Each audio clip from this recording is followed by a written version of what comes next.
Esse é o podcast Estação Cidadania, uma realização do DEDS, Departamento de Educação e Desenvolvimento Social, da Pró-Reitoria de Extensão da Universidade Federal do Rio Grande do Sul.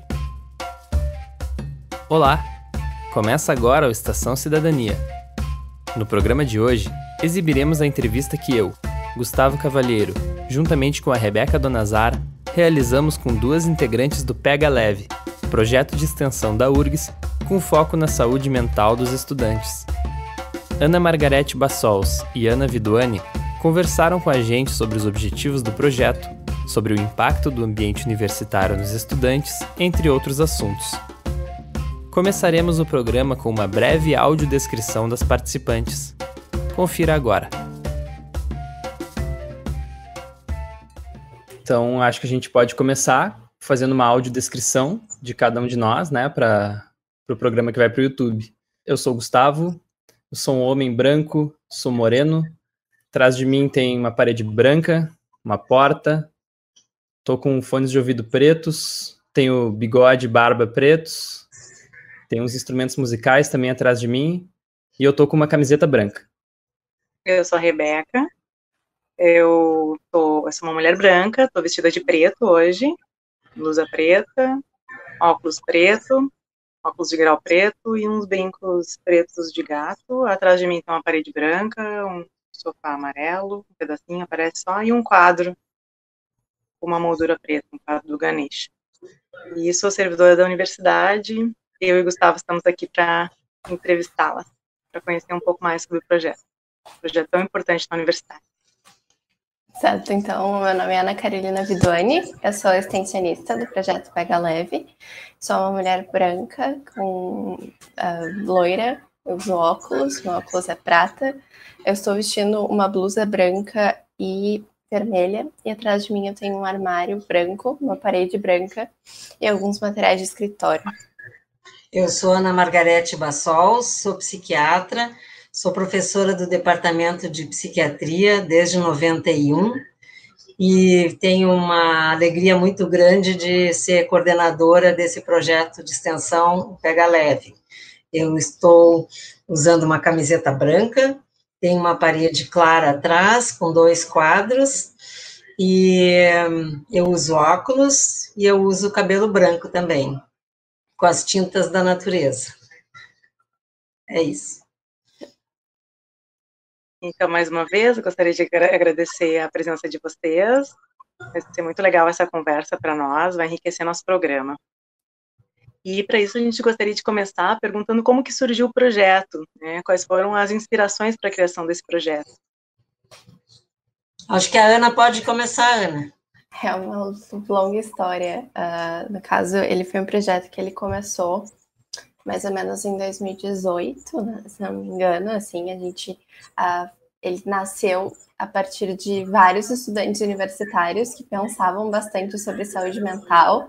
A gente estava, no caso, dentro de um outro projeto de extensão da universidade e a gente começou a ver e pensar que talvez fosse importante que a gente criasse um projeto que falasse sobre saúde mental do estudante universitário. No caso, a gente ficou sabendo que já tinha um grupo de pessoas pensando sobre isso, e aí, a partir disso, a gente foi criando pontes e chegando na professora Ana Margarete, que trabalhou com isso por bastante tempo, no caso, no doutorado dela. E então, a gente convidou ela para embarcar nessa jornada com a gente, assim, e foi muito legal, no fim, a gente acabou percebendo que isso era um projeto sozinho, né? E que a gente precisaria também conseguir criar formalmente na universidade um projeto de extensão para que a gente pudesse ser formalmente reconhecido e começar a atuar especificamente com saúde mental do estudante universitário. Então, estamos aqui desde 2018, agora nos reinventando, né? Isso, eu comecei a me interessar nesse assunto há muitos anos, mas em 2004 eu defendi o meu doutorado, que tratava da saúde mental do estudante de medicina, e investigando aspectos relacionados à ansiedade, depressão, estresse, e os mecanismos de defesa que os alunos usavam para enfrentar toda essa questão da ansiedade. Então, em 2014, eu defendi, meu orientador foi o professor Cláudio Zeric, que atualmente está aposentado do departamento, e que é um psicanalista aqui de Porto Alegre, reconhecido, foi presidente da Associação Internacional de Psicanálise, e o Cláudio é um professor meu, assim, desde que eu estava na graduação, eu me formei em 77 na Faculdade de Medicina da URGS, tenho muito orgulho de ser filha da URGS, fiz meu mestrado na URGS e meu doutorado também, e então esse projeto, quando a gente se encontrou, na verdade, começou pela minha preocupação com estudante de medicina. A turma da Ana também, né, e do Daniel, que é um parceiro de longa data, estavam interessados também muito no estudante de medicina, mas logo que a gente começou a trabalhar juntos e começamos a conversar com outros professores de outras faculdades, ficou muito claro que esse não era um problema só dos alunos da Faculdade de Medicina, não é? Então, o nosso projeto acabou abarcando o estudante universitário, né? Embora a gente saiba que o estudante pré-vestibular também está já passando por momentos de ansiedade, de estresse pela questão da escolha, mas, de qualquer forma, o projeto se voltou para isso, e também, ao longo do tempo, a gente foi conversando dentro da universidade, foi se tornando conhecida, e tivemos apoio também, né, do reitor, né, e de várias instâncias dentro da universidade, a ponto da gente agora ter um espaço dentro do site da URGS, né, que é o Pega Leve, como é que é, Ana, me ajuda? É urgs.br/Pega Leve. Isso, eu já ia dizer o contrário. Então, é isso. Então, também vocês tiverem interesse de olhar lá, a gente está por lá também. A princípio, é isso. Sim, nós acompanhamos, né, Rebeca? A gente entrou no site e, pelo que eu entendi também, vocês me corrigem se eu estiver errado, mas uma das principais atividades do Pega Leve é formar monitores dentro da universidade que vão auxiliar, né, tipo, identificando situações de risco entre seus colegas, entre as pessoas ali, e aí indicar para um outro lugar, né, um lugar especializado que possa tratar desse problema, né? Exato. Isso. E esses monitores, ou gatekeepers, como se usa esse termo americano, esses monitores são alunos também da universidade, mas também de outras faculdades, né, fora da URGS, que se interessaram e que a gente fazia um treinamento presencial. Então, vocês podem imaginar que com a pandemia, esse nosso trabalho, assim, tão de contato tão intenso, que a gente fazia um dia inteiro de treinamento, a gente teve que modificar isso, né? Então, tivemos muito menos treinamento no último ano, né? Então, também estamos esperando que as coisas, né, se favoreça a gente voltar a fazer treinamentos. Mas aí, como essa gurizada, eu digo sempre, vou perguntar para os universitários, eles também tiveram outras ideias, eu acho que a Ana pode contar um pouquinho como é que a gente deu uma voltinha, assim, na questão do Covid, assim, o que a gente fez esse ano passado, Ana. Sim, como a professora disse, a nossa ideia ela era muito baseada no contato, assim, presencial, né? A gente passava muito tempo indo nas unidades acadêmicas e passava muito tempo promovendo esses treinamentos que eram entre pares, assim, né? A nossa ideia sempre foi muito acreditar na força do universitário e do jovem como aquele que vai conseguir estar dentro do contexto, estar dentro da universidade e ser uma pessoa que está muito bem colocada para conseguir pensar e identificar essas situações de risco, né?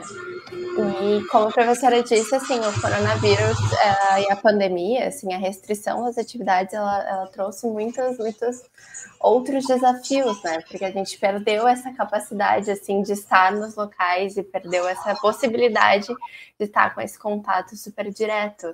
E a gente começou a investir, então, pensar como é que a gente poderia fazer isso por meio da internet, né? A gente sabe que está todo mundo com muito tempo de tela atualmente e que isso é um fator que nos levou a ver que o modelo que a gente tinha de treinamento, ele não estava funcionando online, porque a interação ficava limitada e tá todo mundo já saturado do tempo de tela, enfim. Então, a gente, no ano passado, desenvolveu um projeto um pouco diferente. Ainda acreditando muito no poder da rede, a gente passou a investir nas redes sociais. E com isso, a gente lançou uma estratégia com a ajuda do nosso time todo, que inclui o pessoal da saúde, né, medicina, psicologia, mas também o pessoal da comunicação. A gente tem alunos da engenharia envolvidos no projeto, a gente tem vários alunos fazendo isso. A gente lançou uma estratégia por meio das redes sociais, em que a gente identificou influenciadores digitais, micro-influenciadores digitais, da região de Porto Alegre, que tinham como público-alvo jovens entre, enfim, aí a gente vai de 18 a 34, que a gente pensou que é bem a faixa etária que hoje a gente vê que está a maior parte dos estudantes universitários. E a partir disso a gente convidou esses influenciadores para participar de um treinamento, que é como se fosse o nosso treinamento de monitores, mas com foco na produção de conteúdos para as redes sociais deles, que fossem sobre saúde mental e que fossem embasados e que fossem, enfim, a gente se disponibilizou a co-criar esses materiais com esses influenciadores a partir de questões baseadas em evidências mesmo e estudos recentes sobre saúde mental dos jovens. E aí, no caso, esses influenciadores, eles criaram postagens que foram feitas durante o ano passado, mais especificamente ali perto de setembro, que é quando a gente tem a questão do setembro amarelo, né, que aí a gente tem uma maior discussão. E essa foi um jeito da gente conseguir expandir a nossa ideia de rede, né, nosso trabalho. A gente sempre brinca que é um trabalho de formiguinha, a gente quer atingir uma pessoa por vez e que essa pessoa se torne multiplicador. E a gente encontrou as redes sociais como uma forma de fazer isso nesse momento, assim.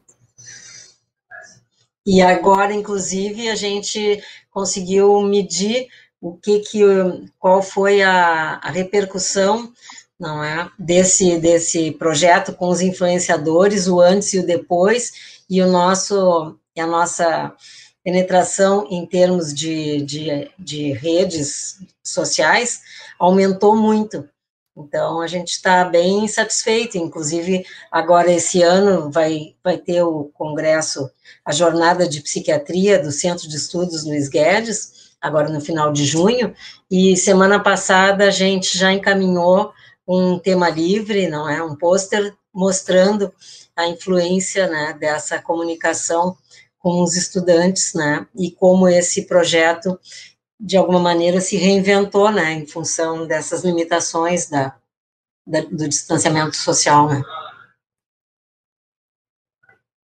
E a partir dessas experiências de vocês, quais são os fatores que vocês percebem que levam à fragilização da saúde mental, ao adoecimento desses estudantes da universidade, antes do distanciamento social e hoje com o distanciamento social, antes do ensino remoto com o ensino presencial e hoje decorrentes desse ensino remoto? Então, são diferentes, são semelhantes, muito permanece, muito modifica. Quais são as avaliações de vocês desse momento antes da pandemia e pós-pandemia? Eu acho que o motivo básico, assim, é o mesmo, né, por ansiedade, ou uma reação depressiva, né, mas agora eu acho que tem uma realidade lá fora que é mais assustadora, então o medo, eu acho que aumentou muito, esse tipo de situação, o medo antes era da violência, né, eram outros medos, assim, mas agora com esse inimigo comum aí, que todos nós temos no momento, ficou voltado, acho que para essa questão, né, da ansiedade ligada ao perigo, né, e à incerteza, a ansiedade ligada ao temor de morte, né, também ao afastamento dos seus familiares, o temor pelos idosos da família, o temor dos jovens de estarem contaminando os familiares mais velhos. Então, acho que mudou um pouco o repertório das coisas, mas no fundo não é tão diferente, mas certamente está mais intenso, né, Ana? Eu acho que a gente tem percebido, e claro que a gente já falava antes, né, de várias coisas que eram particulares dos estudantes universitários que podiam fazer com que eles estivessem mais suscetíveis, né? E agora o que a gente vê é que está todo mundo em casa, em período de ensino remoto emergencial, então muitas daquelas coisas que a gente já falava que as pessoas tinham que ficar de olho, elas estão muito mais presentes. A gente está em casa, a gente não tem mais aquele período, né, entre as aulas, depois das aulas, porque a gente interage com colegas. E aí a gente acaba que a gente pode ter muitas pessoas que estão mais isoladas, né? E a gente tem a própria questão da necessidade de continuar a lidar com a carga de estudos e de trabalhos, que a gente sabe que isso é uma questão que pode ser muito importante para muitas pessoas, mas a gente agora tem tudo isso dentro de casa, a gente não tem mais, né, a separação do que é casa, trabalho, lazer, descanso, tudo isso está muito junto e está afetando os estudantes, certamente. Né? A questão é que se a gente mora no trabalho ou trabalha em casa. Então, essa mistura aí, né, nem sempre é o mais saudável possível, né? Então, como lidar com isso, né? E uma das coisas que o nosso método, assim, de trabalho buscava, assim, era o aluno na sala de aula reconhecer o seu colega que estava em sofrimento, ele não está tendo mais. Terminou a aula, é como nós aqui, vai terminar a reunião, todos vamos desligar e não vamos tomar um cafezinho juntos. Pode ser que um dia a gente combine, né? Vai ser um prazer, mas o aluno fechou, pronto, né? Então, cada vez ele vai estar num grupo. E aí é muito difícil saber, né, se o quadradinho ali do meu amigo se ele está com algum problema, né? Então, como é que a gente vezes esse quadradinho, como perceber, porque muitas vezes esse quadradinho ele está fechado.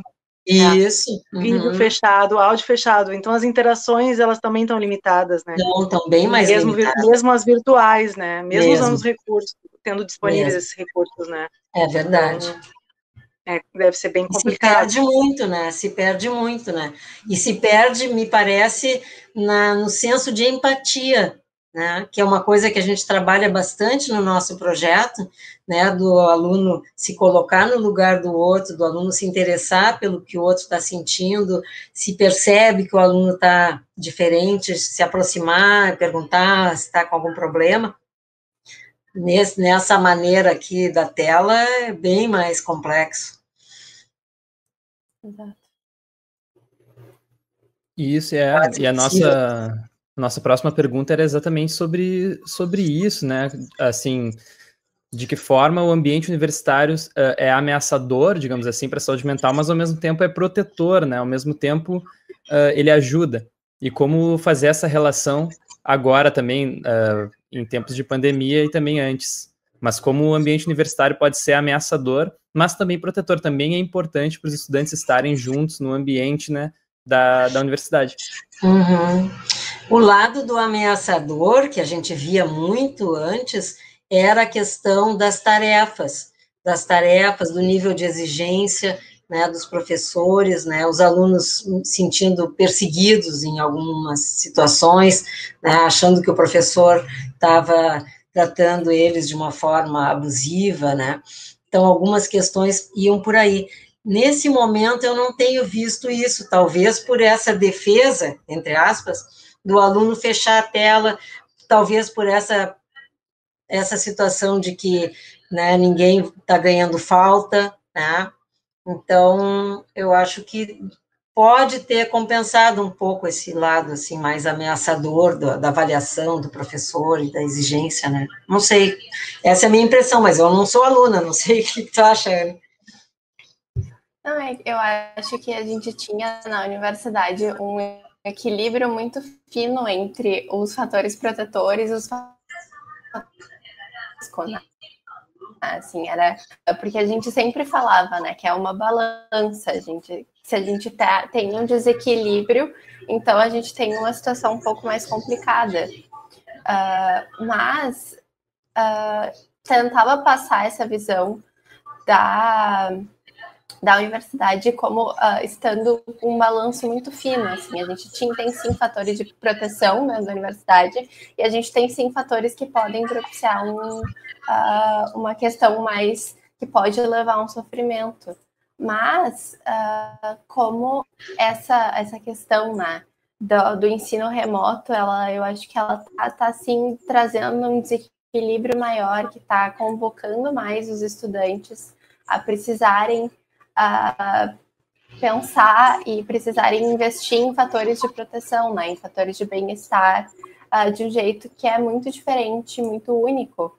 A gente gosta sempre de trazer muitas questões de estudos e pesquisas, só que essa é uma situação que está se enrolando, né? A gente ainda não tem certezas absolutas sobre nada, e eu acho que isso também é uma coisa que nos deixa um pouco angustiados, né? A gente não tem uma situação que está ainda acontecendo. Mas que certamente vai ser objeto de novos estudos.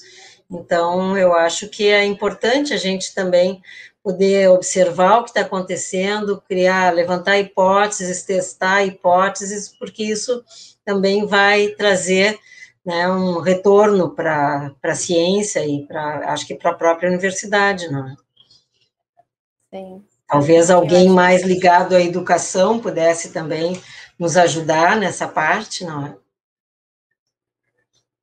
Eu ia falar exatamente isso, que eu acho que o que a gente tem percebido muito é como esse momento tem nos convocado como projeto de extensão a pensar no tripé universitário como completamente indissociável, né?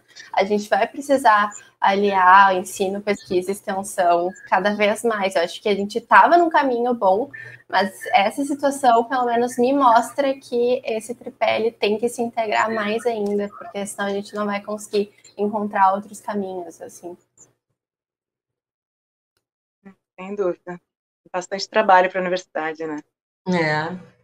E seguindo nesse aprofundamento, assim, eu gostaria de perguntar para vocês, né, tanto em relação ao presencial, quanto em relação ao ensino à distância, né, o ensino remoto emergencial, quais são as boas práticas que vocês poderiam recomendar aos estudantes, né, para que se fortaleçam diante das adversidades? O que vocês recomendariam?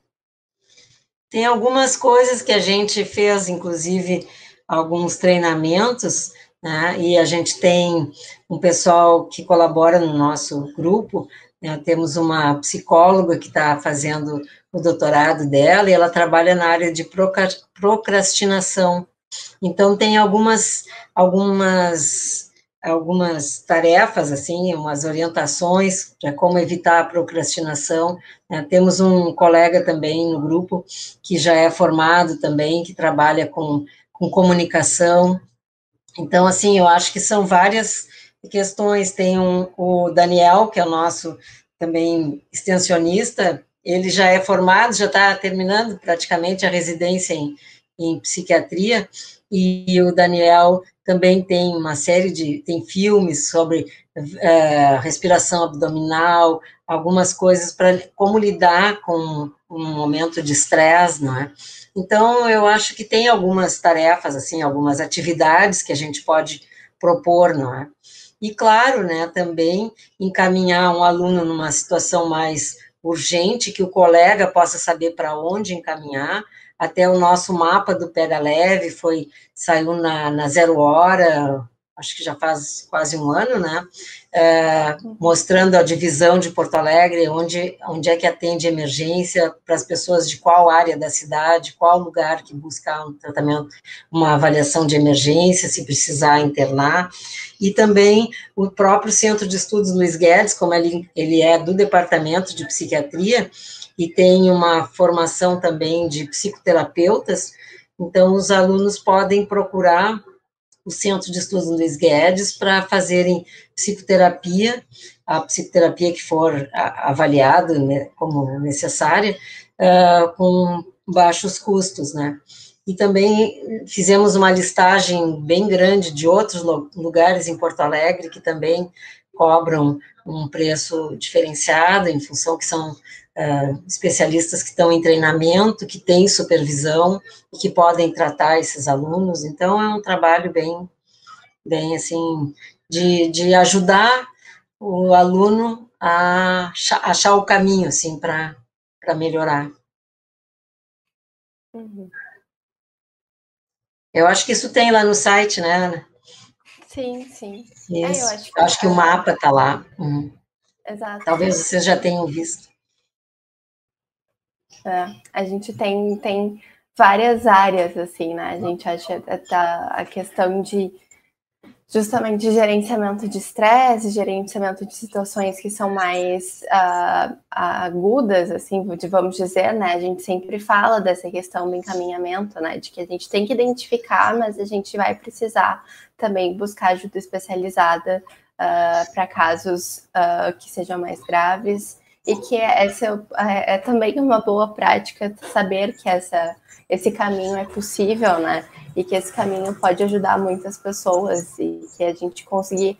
um dos grandes papéis dos nossos monitores, dos nossos gatekeepers, era justamente oferecer o caminho, né? Mostrar qual o caminho a seguir para essas pessoas quando necessário. Eu acho que isso é um ponto muito importante também. E cada caso é um caso, imagino, né? Isso. Então, por isso que não tem como faça isso ou aquilo, né? Os monitores vão identificar, né, o problema, se precisar vai encaminhar para alguma coisa, mas vai tratar daquele problema em específico, né? Exato. E vai ser a pessoa, se for o caso, avaliada por um especialista e encaminhada para algum tratamento, para algum atendimento, dentro da necessidade de cada caso, como tu falasse. Entendi. Bom, a gente não tem também um resultado final, digamos assim, de o que aconteceu durante a pandemia, o que mudou no grupo, porque a gente ainda está em pandemia, né? Ainda vão ter estudos a serem feitos, mas eu queria perguntar para vocês o que mudou na prática, assim, no trabalho diário de vocês antes e depois da pandemia, seja, né, diretamente com os alunos em ensino remoto ou até dando entrevistas. Imagino que as pessoas devam ter procurado vocês para saber também melhor como lidar. E quais são os projetos para o futuro, os planos para o futuro do Pega Leve? Obrigada pela pergunta. A pandemia, eu acho que tem sido bastante desafiadora, né? Assim, acho que mudou bastante. Eu acho que a grande questão é que o nosso trabalho era muito do encontro mesmo, né? Assim, do estar no lugar juntos, e estávamos sempre transitando ali pelo hospital, pelo centro de estudos, pelos prédios da URGS. Eu acho que isso foi a principal mudança, assim, e que eu, como extensionista, sinto falta, assim, das nossas reuniões presenciais e de poder conhecer outras pessoas e conhecer as outras unidades e a realidade das outras unidades, né? Às vezes a gente esquece, às vezes, do quão grande é a URGS, do quão diversos são os contextos dentro da universidade, né? E eu acho que essa foi a principal mudança, assim, a gente essa possibilidade de estar na universidade fisicamente e poder nos encontrar. Então, acho que a gente também, como projeto, teve um processo muito de pensar como passar para o digital, que antes era completamente de outra ordem, assim, né? E eu acho que repensar reuniões, como fazer reuniões online, para que também não ficasse muito pesado para todo mundo, né? A gente é um projeto que tem a maior parte de nossos extensionistas são estudantes universitários, então a gente também tem que levar em consideração que essa situação está sendo difícil para nós, extensionistas, como universitários, né? Então, tem sido muito nesse sentido. Uhum.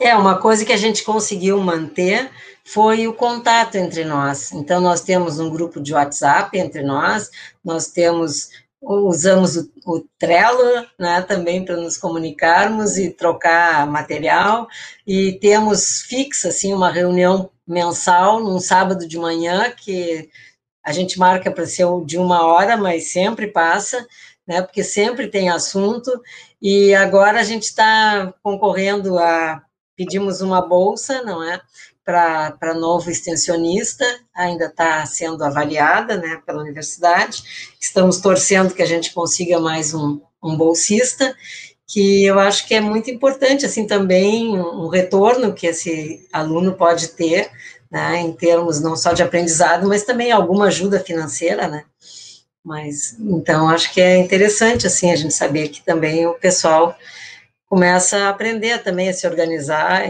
economicamente, né, não é nenhuma fortuna, mas já é um começo. Sim.